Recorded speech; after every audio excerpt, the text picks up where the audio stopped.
Hey everybody, Brian Jackson here, and welcome to an episode of Friends of Brry. Today, I just wanted to offer the chance for my friends to ask me anything they want, and I'm on Instagram and I'm on Facebook right now, and I'm super excited about this. And I'm in my studio and very excited. For those who knew that I broke my arm, thank you for all the love and the care. So apparently people break bones all the time, and they don't need cast or they don't need surgery. And that's exactly where I am. I don't need a cast. I don't need surgery, but I just got to keep on doing some exercises, and I need to start doing these in case of my chiropractor is watching, you know. But there is some clicking noise. But what happened with that is I was up in a tree, and I was trimming the tree, and I forgot that I was supposed to be holding on. And it was like that moment. I explained it as the moment where Wile E. Coyote is chasing the roadrunner, and he just goes off the cliff, and then doesn't do anything. He just falls. So I saw my life flashing before my eyes, and then I fell into another part of the tree, and the tree caught me, but damaged me up. I got scrapes and bruises all over. But anyways, more importantly, I am okay, and I feel extremely blessed, and I appreciate all the support and all the love that I've gotten. But anyways, here we are on an Ask Me Anything. Please shoot your questions, and I will give you a minute for a couple of questions to come in. But thank you all for joining me here today.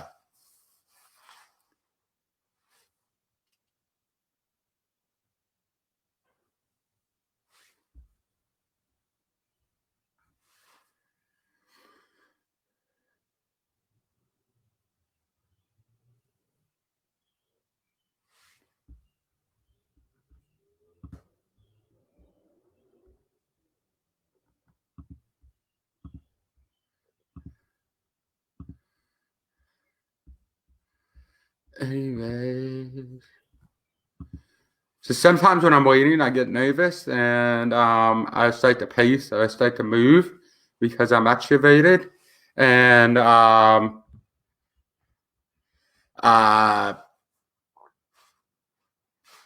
yeah. So first question we have is, what is something that you have learned this week? So this week I actually learned from Jackie Hebe in a recent episode of Friends of Brry. She's the owner of Sugar Bat Sweet Shop, and I actually learned that in the baking business, when you have to create, when you want a cake pop, you have to actually, the cake has to be a day old in order for it to be a cake pop. And so basically, as the cake pop is the day old cake can become a cake pop. And so I thought that was really interesting that I learned this week that, like, just because you set out to do something doesn't mean it can't be something better. And I like cake pops more than just regular cake. I hate icing, right? So I'd just rather just have just a cake pop with no icing. But I hate icing. And anyways, the cake pop is a day-old cake made into a smaller cake. And that's what I learned this week. And it was awesome. So anyways, I see people tuning in there. Hi, how are you? Great to see you joining me. Is there anything that I can answer? Please ask away. Yes, Chris Tucker, I hate icing with the passion. I always, every time I get the cake, a piece of cake, the first thing that I do is I make a perfect cake by scraping off the icing in the trash, and then bam, you get that spongy vanilla goodness. My favorite cake is actually confetti cake, but I would do vanilla over chocolate any day. So to my chocolate peeps out there, sorry, don't like chocolate cake. And to all those who like icing, it's not anymore. And Chris is saying we can't be friends. That's the best part. I would agree to disagree with you, man. It's not the best part of the cake. The best part of cake is just it's cake, you know? And you don't need icing to make cake better. Like leave the icing off. But Chris, just thank you for your input there. Thank you for your opinions and stuff. Everybody, shout out to Chris Tucker there. Chris and I became friends through Facebook. I think he saw me on the Teen Nick Halo Awards and reached out to me. And one of the things I love about Chris is he met his beautiful wife in high school, I believe. And he sent me a video of their wedding. And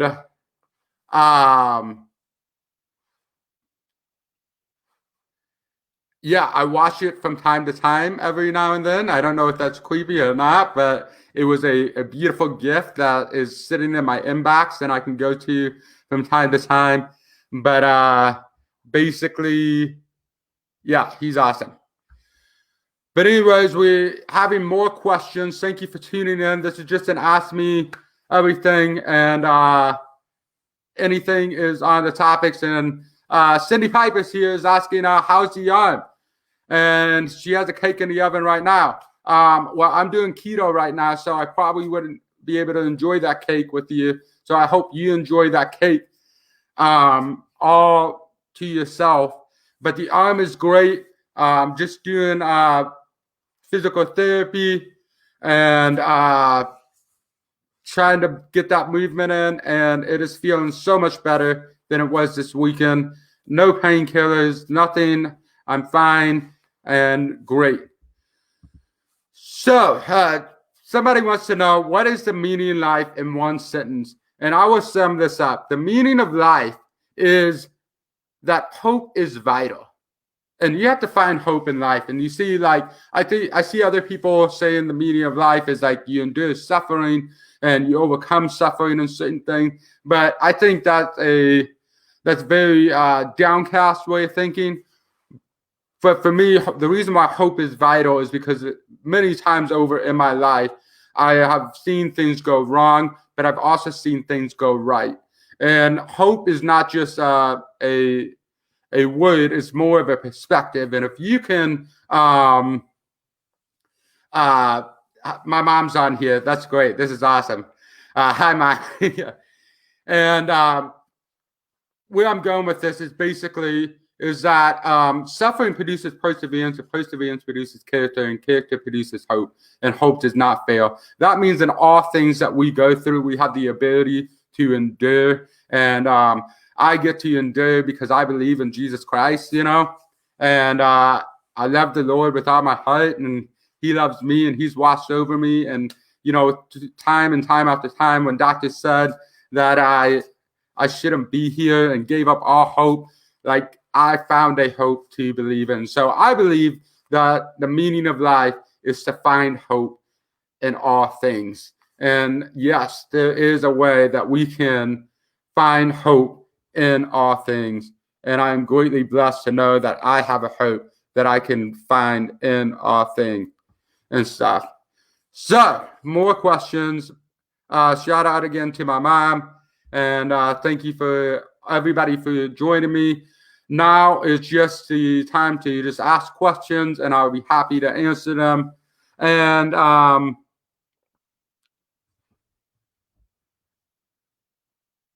somebody's asking,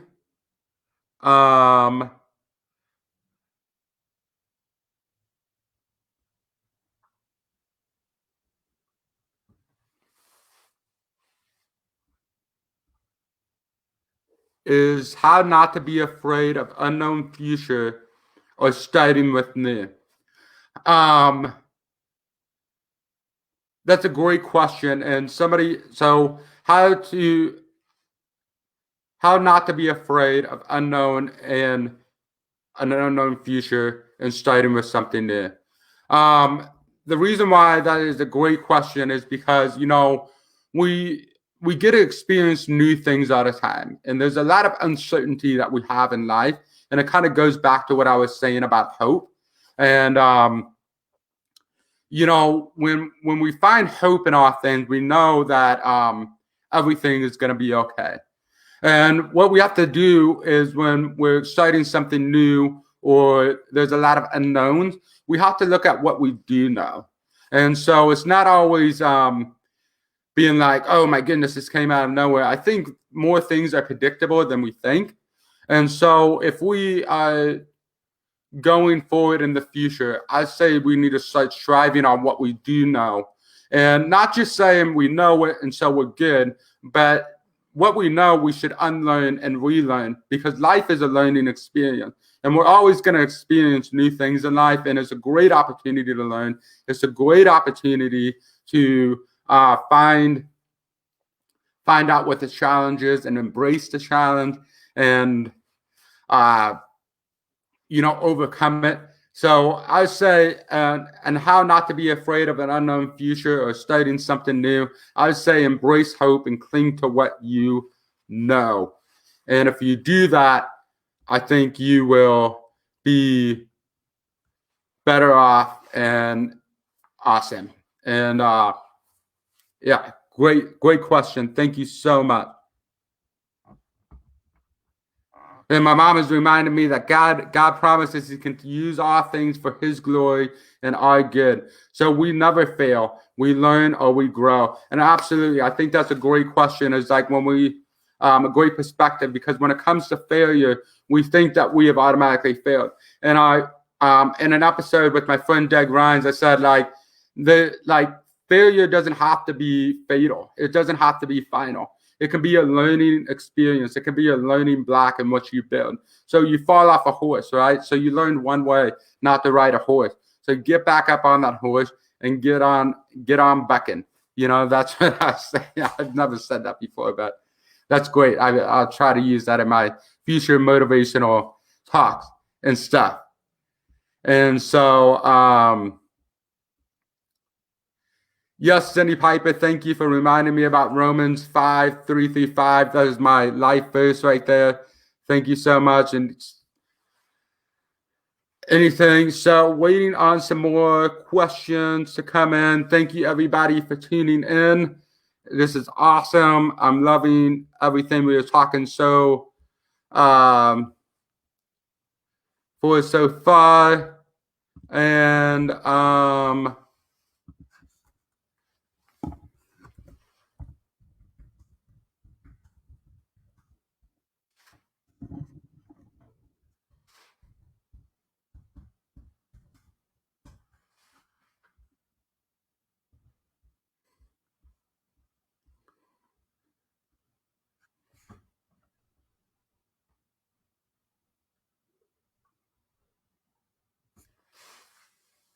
so somebody on Instagram over here wants to know, what do you do when you're feeling hopeless?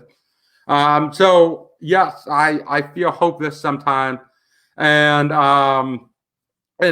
what Julius here's this question is, where do you find your inspiration during times of crisis or despair?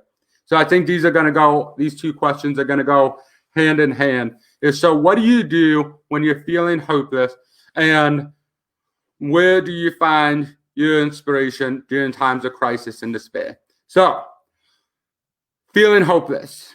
Yes, even though I am the hope guy, I have the ability to feel hopeless because I am human. And I am capable of having bad news and breakdowns just like anybody else. And so, with that being said, sometimes my reaction is anger. Sometimes it's to retreat. And I think I'm better off if I can retreat. And retreat doesn't mean go and hide and hopefully the situation will take care of itself. Sometimes it does. But when I retreat, I have to start looking at what is actually going on and get out of that emotional zone that we always go into when we're feeling hopeless. and things like start to spiral out of control. And so if things are spiraling out of control, you don't want to get in that spiral. You want to find something to cling on to. And so what I do is I retreat. And when I'm retreating, I look at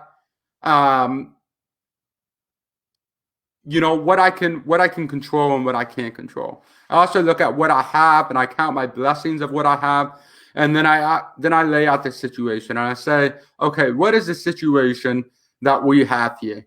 Why is this happening? And then I'm able to create a game plan, and I like writing prescriptions for myself. And what I mean by prescriptions is not like medical prescriptions, but more like permission slip. Like, I have the permission to be sad about this. I have the permission to, excuse me. I have the permission to go for a walk. And that's one thing that I like is like those things. So where I'm giving myself permission is actually places that I actually have control.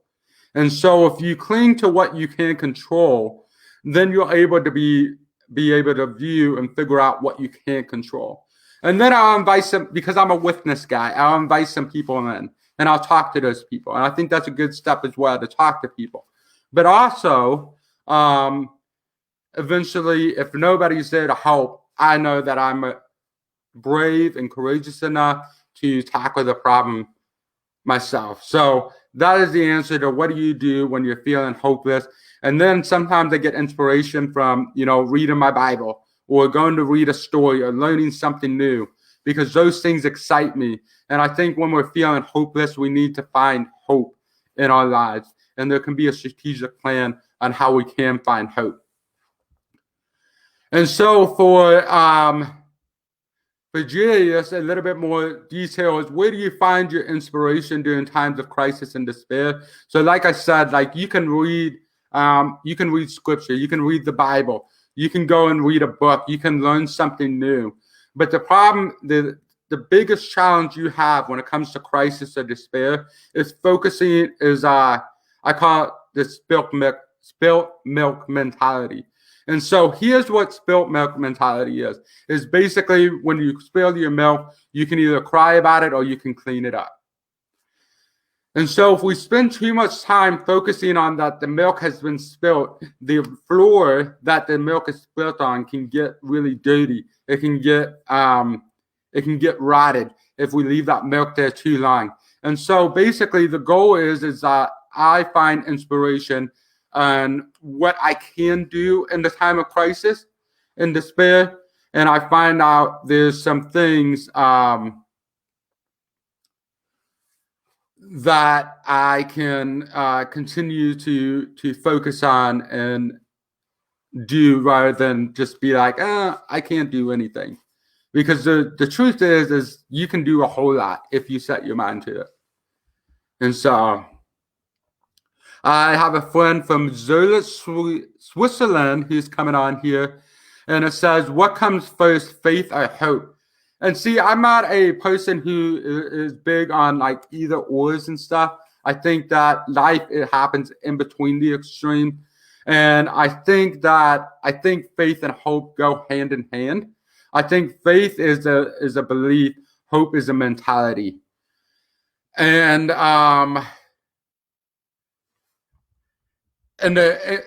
so he's asking is, can you have one without the other? And the thing is no, it's not an either or. It's not you have hope or you have faith. It's you have hope and you have faith.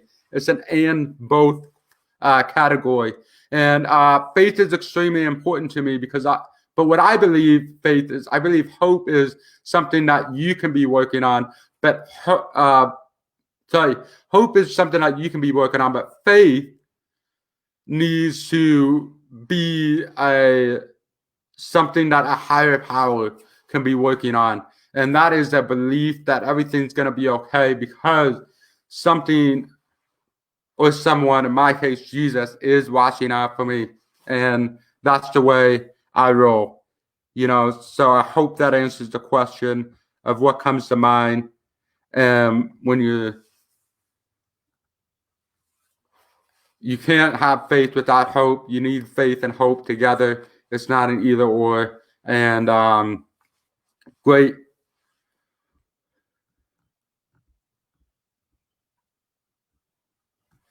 So, hi, Chris, Rhodes Vegans.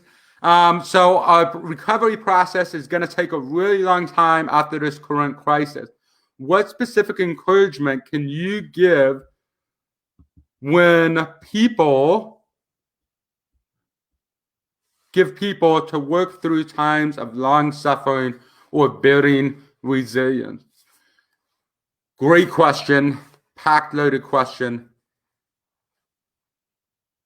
And here's what I'm going to say about this.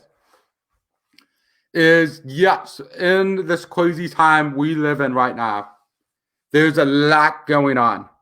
A lot going on. The world around us is constantly changing and adapting. And it's scary out there for some people. For some people, they're like gung-ho, let's get back to normal. But the specific encouragement that I can give to people to work through the times of long suffering and to build resilience is like, take it one day at a time. So let's stop trying to figure out, think we have to have all the solutions and all of our problems fixed in one day.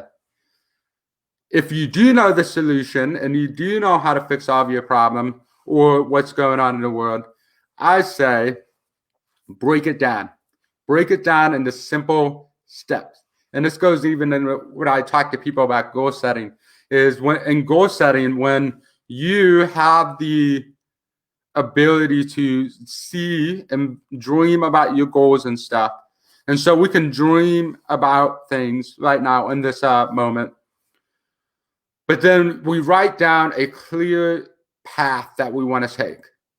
And if we're writing down a clear path, we're able to communicate ourselves more deeply what we want and what we desire. And then from there, we can break down those steps even more. And so in a time of crisis or long suffering, I'd say just take it one day at a time. And when I was growing up and I was in a hospital with given 6 months to live, there wasn't a lot of hope in that time, and there was a lot of suffering that was going on. But the only encouragement my mom could always, in these times where I was waking up in the middle of the night, saying, "Mom, please don't let me die. Please don't let me die." And the thing she said to me, she couldn't promise me that I wasn't going to die, but she did promise me that everything is going to be okay. And what I want to remind people is every day through this pandemic, everything is going to be okay. Everything is going to be okay. It's all going to work out. And even though it's going to work out, that doesn't mean that you have to sit back and do nothing. There's a lot that you can do. And what I'm encouraging you to do is find out what you can do and break down the step and just take it one day at a time. One day at a time. And you can dream about the future, but you can just take it one day at a time. And so that's my thing, is if you want resilience, it comes down to one day at a time and one step at a time. And you just continue to go with it. Thank you for that question. And Daniel Bridgewater wants to know, why are you the best person I know? I don't know. I know you know a lot more people who are better, who are cooler than me. So I don't listen, but thank you for the compliment. That's hilarious. Love you, miss all my Illinois friends. And after this is all craziness is over, let's hang out. Let's go to Disney. Yeah.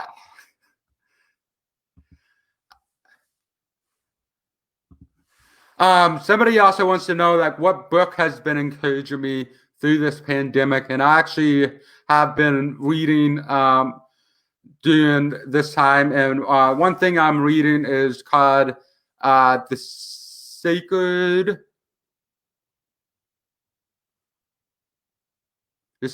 Warrior? I don't know. I forget the name of the book I'm reading. But there's I try to in this pandemic, you know, I try to stay away from all the articles and all the fearfulness and stuff. And yes, I do like to be educated on what's going on. You know, what are the restrictions out there? You know, what's opening, what's closing, you know, what's going on. So I get that part, but I think that too much negative information like that is very damaging. And so, thank you. Yes, it's called The Tender Warrior. Tender Warrior that I'm reading by Stu Weber. And it's about God's design for man and, you know, what we go through and the trials we go through make the man. And anyways, so what I'm saying is basically there's a lot of bad information out there. There's a lot of good information. There's just information. And how much you choose to consume is up to you. And that's it's not the news's fault. They're just trying to do their job. It's not the, you know, your Facebook friends and stuff. You have the ability to control what information that you take in and how you decode it. And I think there's a lot of nasty information out there. There's some fearful information out there, and I don't choose to read it. And I just look at the facts and I plan accordingly into my own life, and I hope you can do that. But The Tender Warrior is a great book. It's just you know, reminding me who I can become and the way that God designed me and what I can do to continue to be better and work on myself. And I think that's something that I also like doing and I'm very passionate about in life, is making myself better one step daily, like we talked about, breaking down those steps and stuff. So, yeah. Daniel Bridgewater, love you too, bro. You're welcome, Carissa Friggins. And I'm needing some questions here, people. Ask away. And we're joining in. Hold on, let me get a sip of my Diet Dr. Pepper. I love Diet Dr. Pepper with a passion. It's a great drink. It's one of my vices that I cannot give up. I mean, I used to be a huge Dr. Pepper fan, but now it's just DDP all day long.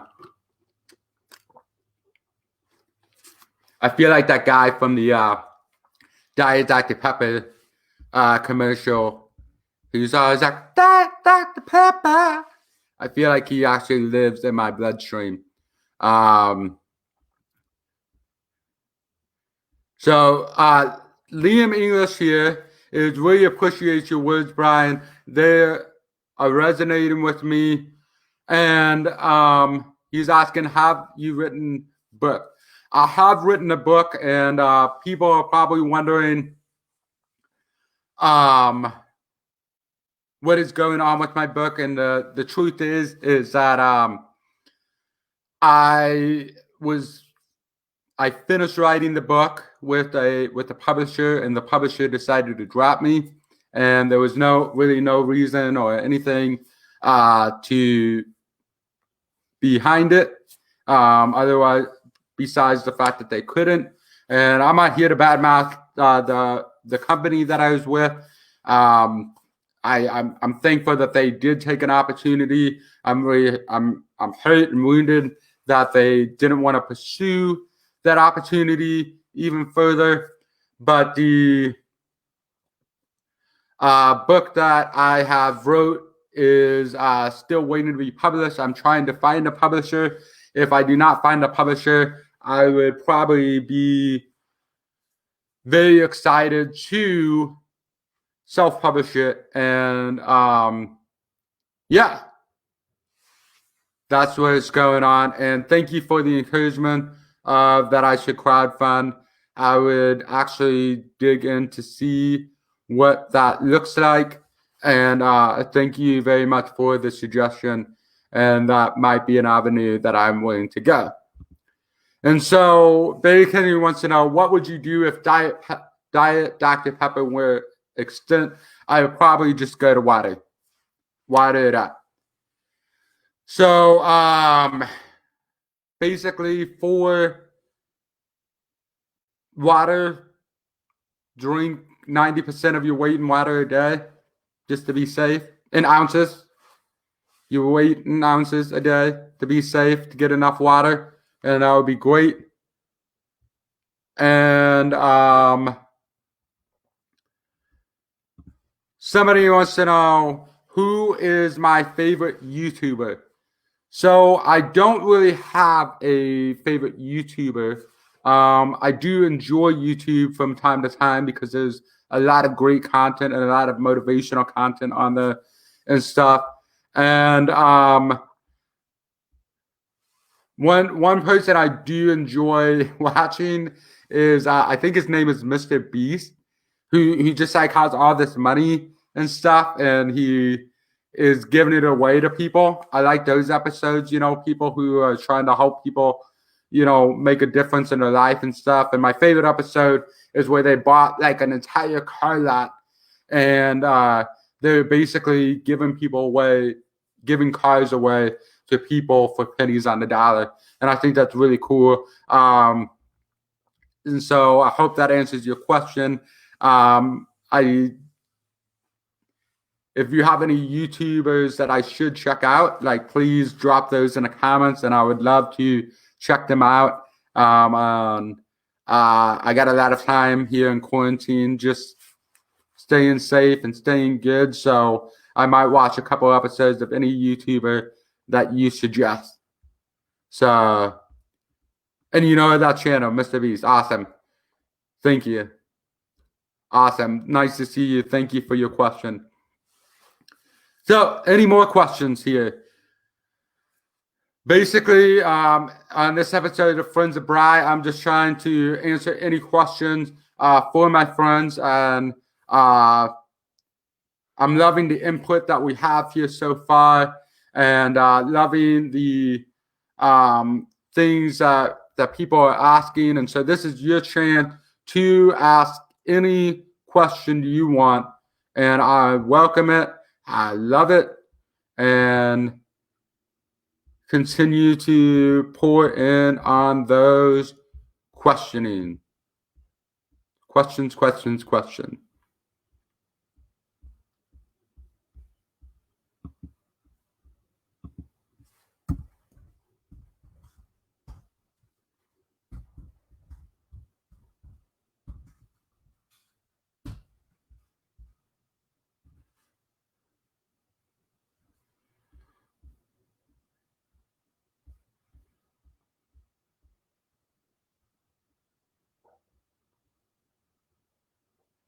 Shout out to everybody on Instagram who's joining in on here. So, hi, Danielle Williams. Thanks for joining us.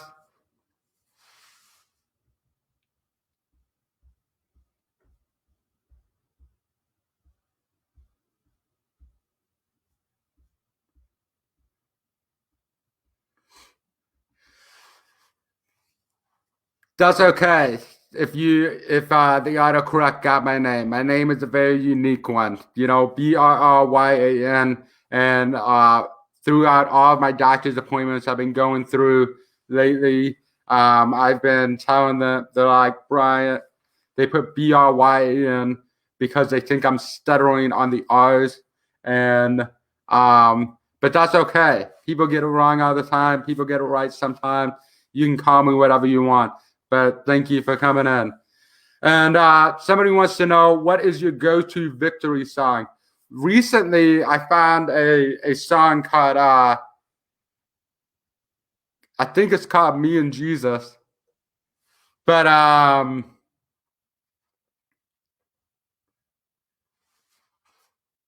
it's like, me and Jesus got one thing going.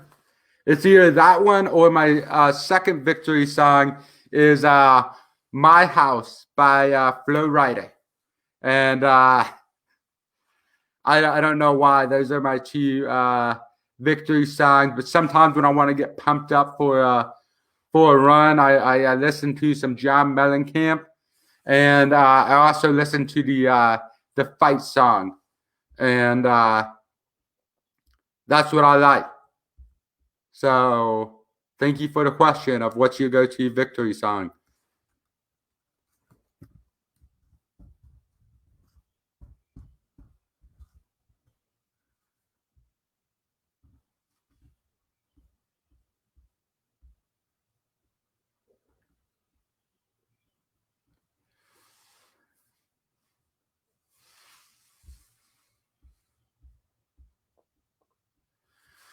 All right, somebody wants to know the coolest famous person you've met. I'm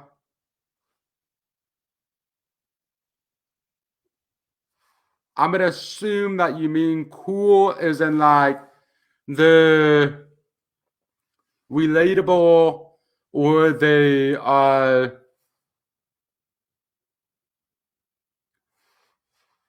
cool is in okay, so coolest famous person you met. Here's how I'm going to interpret that. One is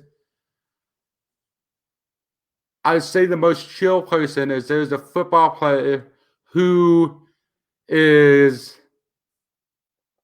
now a magician, and his name is John Dorimbo.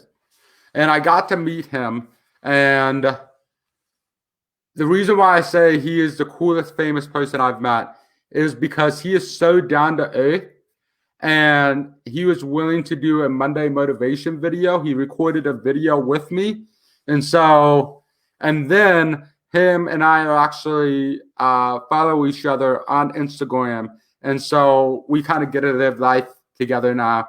And so I'd say that's the coolest famous person I've met because he's the coolest. He's the most chill. He's a stud.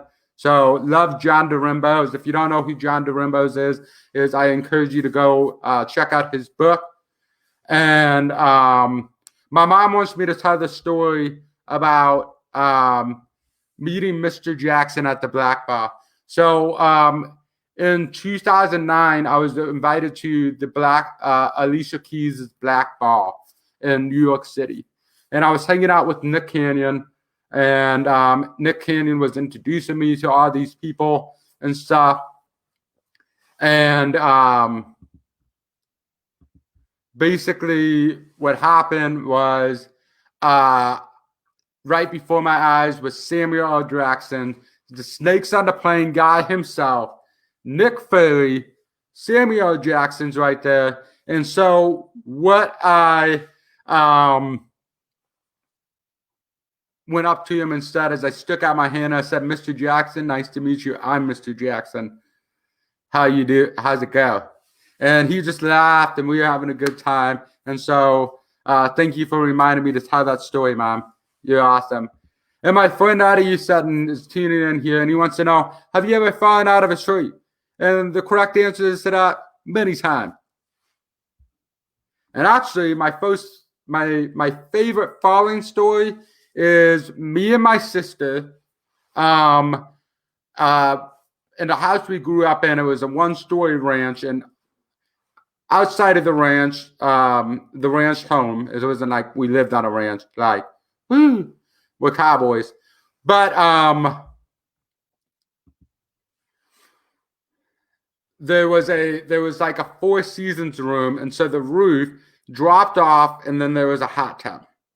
And so me and my sister on a snowy day got up on the roof, and we got into she let me be the front person, and she was the back person, and we're like, oh, we're going bobsledding. And so our goal was to get enough speed from the top of the roof down the roof and then make that little jump onto the hot tub. And here's what's crazy. We did it. We hit the hot tub, but immediately we were like on the edge to where we were like seesawing. And so next thing you know, I'm freaking out. And then we fall backwards, and then bam, we're both on the ground. And it was awesome. So Eddie said, I want to know, what is your brightest accomplishment? That is a great hard question. Thank you very much for asking these hard questions. I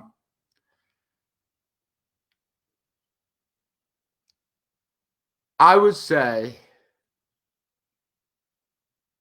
the best thing that I ever accomplished with people is breaking a word record for most speeches in 24 hours. And I set out to do that about 4 years ago in St. Louis. And one thing that you have to understand, it's not like I could just do, a whole bunch of speeches.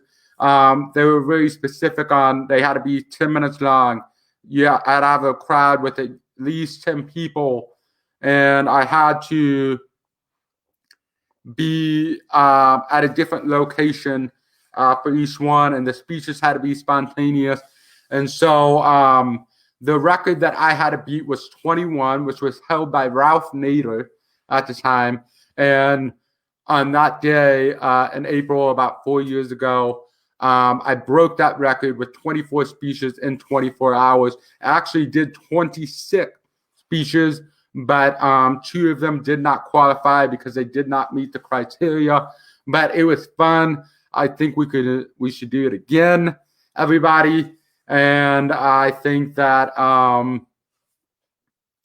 it will be awesome to break it again. I don't know who holds the current record, but just because somebody holds a new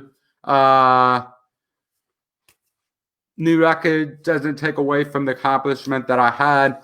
And I wish everybody who breaks the record from here on out the best of luck. And it was fun doing it. And like I said, we should do it again. Yes, Ralph Nader is the seatbelt guy. And so, yeah. If you don't know who Ralph Nader is, look him up.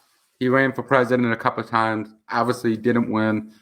And he didn't keep his word record. So, yeah. Anyways, everybody, I wanted to say thank you for tuning in to just Ask Me Anything. And I will take a flip on myself, and I will ask the question is, what are 3 things that I can encourage everybody? Well, to sum up this everything up is right now we're still in a pandemic, and one thing that I would encourage everybody is to be safe rather than sorry. And so if there's a fine line between stupidity and wisdom, find it and live there. And I even told my brother after I fell out of the tree, I said, do you know what the difference between a good idea and a great idea is? A good idea makes it. So there you go. That's the first thing is be safe rather than sorry. 2 is leave things better than when you find them. That is like one of my personal life goals is to do so. If you have the ability to leave today's Thursday, better than when you found it, I think you're doing a whole lot of good in this world, and I can guarantee the day that I die is going to be better than February 24th, 1991. That's my birthday. And then the third thing that I would like to encourage all of you guys is to just learn something new. There's a lot of exciting things out there that you can learn. And yeah, just pick up a book or pick up a podcast or even pick up a Wikipedia article and just read it and learn something new and enjoy it. And, keep your noggin really fresh. Keep the information that you need really fresh. And so those are the 3 things that I will encourage everybody in. And basically, one last question I will answer is, who's your favorite author and why? My favorite, I don't know about favorite author. That's asking me to pick a favorite song or pick a favorite Bible verse. There's so many good ones out there. And basically, I would say my favorite book of all time that I read every year is How to Win Friends and Influence People. And that is what I would encourage everybody to read, is How to Win Friends and Influence People. The second favorite book is The Ragamuffin Gospel. And the third one is Wild at Heart, in those particular order. And then, all right, last question is, what advice would you give your younger self? I think that there's a lot of times that I faced desperation in life, and I thought that the times were fatal and they were final. There's a lot of breakups. There's a lot of heartbreak. And the thing I would do, and people ask me this, is like, what would you do if you can go back and talk with your younger self? The only thing I would go back and tell my younger self is, A, I probably wouldn't have a whole lot of words to say. I would just sit with them. But if I did have some words to say, I would remind them that they are loved, that they are valued, and that great things are going to come. Just continue to persevere and continue to not be somebody special, but to be exactly who you are. Because if you're not sharing your story with the world, what's the word missing? And so my last words of encouragement to you all is to remember that you are loved, you are valued, you are wanted, that there is hope and there is endurance that you can have. And that, thank you, Liam Inglis, for this reminder that each day is a lesson and an opportunity to grow. And that everything that we experience does not have to be fatal and final. And a rainy day doesn't have to come to wash away anything. A rainy day can be there just to water our garden when we're too lazy to get it. So, anyways, thank you for tuning on into this episode of Friends of Brry.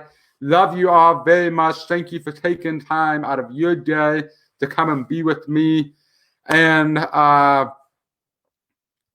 just a quick thing, next Tuesday and Thursday, we will still have Friends of Brry. I am looking for guests. If you have somebody who would be great for the show, please send them my way. And here's where I wrap it up. My name is Brian Jackson. That's news to me. And I hope you guys have a great day. Love you, Mom.